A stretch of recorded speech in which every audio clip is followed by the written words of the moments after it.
Welcome traders, Adam Harris here, Chief Market Analyst, and just kicking off straight with this economic calendar. Obviously, before I do that, my greatest apologies. I somehow got the US election outcome incredibly wrong, despite the fact that in all the swing states, all the Democrats won down ticket, meaning all the Congressional House and Congress votes went their way, but that presidential thing didn't go to Kamala. I'm really going to have to look at it, which is weird because the data that I follow and the data of the people that I follow was correct for 2018, 2020, 2022 midterms as well. Bang on point. Early registration was on point. Early voter turnover was on point. Everything was on track except the actual outcome. And I'm still mystified as to how that happened. Obviously, I'm going to have to do some big retrospection into that, so my apologies. I still believe Donald Trump is a great threat to the planet. But you know what? Having said that, we have to move on. That was the outcome, and that is the reality of the situation at this time. So anyway, my apologies to anyone that was disappointed with that, and so be it. I'm just going to have to deal with that and move on with that. So let's have a look at the economic calendar for this coming week. So first of all, it's just a bundle of GBP news, excluding the dollar news here, Powell speaking and the Japanese yen. It's just so much GBP news, even starting off with Monday as well, average earnings. So really my focus is going to be, at least in the UK, just monitoring to see how inflation is doing. I think the UK was planning on tracking themselves alongside in terms of rate cuts and rate hikes and so on and so forth. Economic planning, trying to kind of mimic what the US is doing. Not really sure what they're going to do now. The US does have plenty of CPI and PPI data coming out, so that will be sort of inflation related, and we'll see how that turns out. So lots of news this week, which could introduce quite a bit of volatility. Let's go ahead and have a look at the charts. So again, starting off, this is interesting to me. We can see with the VIX here, we had that bit of bullish pattern building up. It's actually gapped down to the outside. So this bullish pattern is now no longer in effect. This, I think that's a relatively good sign. This makes sense when you think about it. There was anticipation about the election, who's going to be the next president. Now that the market knows, volatility has come back down. Let's have a look at that dollar index. So the dollar index, I think this is interesting only just because it is a bullish engulfing candle. Didn't really close near the highs. It did hit resistance and come back down.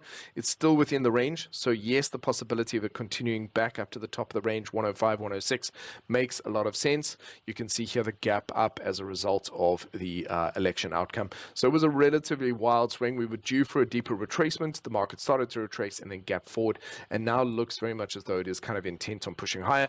But Monday is coming. Let's see if there's any kind of a reversal if we do get that deeper retracement. But right now the price action looks, although it is overextended on the daily, it looks very much as though it wants to push further ahead on the monthly and weekly.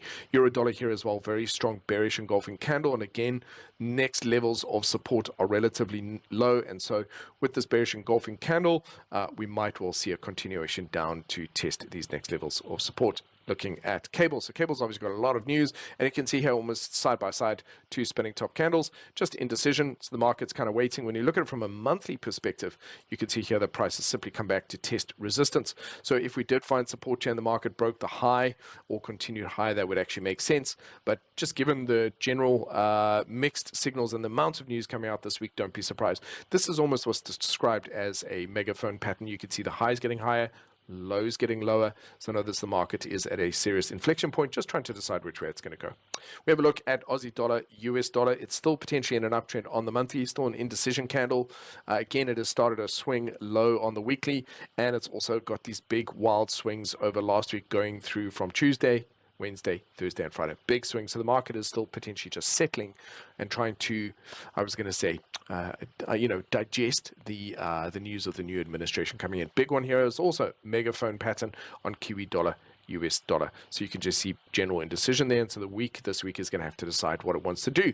Having a look at dollar yen actually came back down to that pull back into this. The uptrend is still intact. And here we can see it struggling with a level of resistance at 153. So interesting here that dollar yen starting to struggle a bit. We could see a break. I'd watch this weekly candle. In fact, for me, myself, I'll be looking at the weekly candles to see if the highs or lows get broken. That will be a big clue. I'd be surprised unless there's some other new surprise and the market has another big swing, it gets another big shock, which is not impossible, but not likely. Then it makes more sense to pay attention to those weekly candles. So dollar Swissie again, also that trend remaining intact, looking more bullish, supporting the idea of a stronger dollar. But you can see here on the monthly, we effectively had a double bottom. So the momentum is more to the upside on dollar Swissie. Dollar CAD, excuse me, here, bumping its head against resistance on that weekly there, coming back down. Could still come back down a little bit further down towards the moving averages. But otherwise, my expectation here, for now at least, is that this momentum is still more to the upside than down.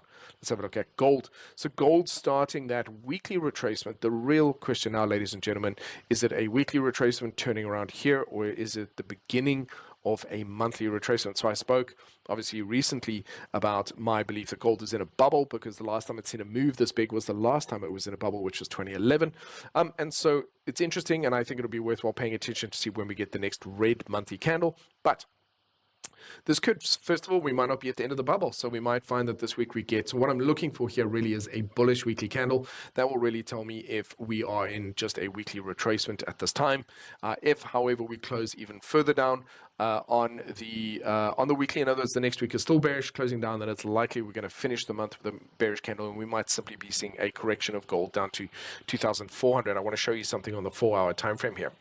So one of the trade ideas that I'm looking at this week is potentially if we're going to see a bit of a move, a correction down, I'm looking for a break below these lows on the 4-hour time frame. Prices move down, pull back into more or less sort of a 61850 fib area, and there's the potential here for it to continue to the downside here. So this was in itself, this was a trade setup here. This red candle here, stop loss above the high, entry below the low. However, there is still the potential here for not necessarily as great a reward to risk setup, but the possibility here of a break below the low here, stop loss above the high here or here, and targeting 3-to-1 down towards sort of the next key support levels, which you can see here.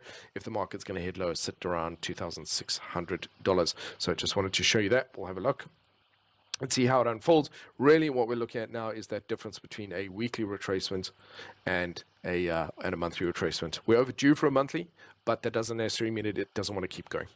Light crude. So light crude is still under a lot of pressure. You can see here under a lot of pressure to break to the downside here. And so it's incredibly volatile within this area until it either breaks up through here, breaks above these highs at this $80 level, or whether it continues down towards the lows. So just not trading anything there right now, waiting for it to make a decision, and the pressure seems to be more to the downside.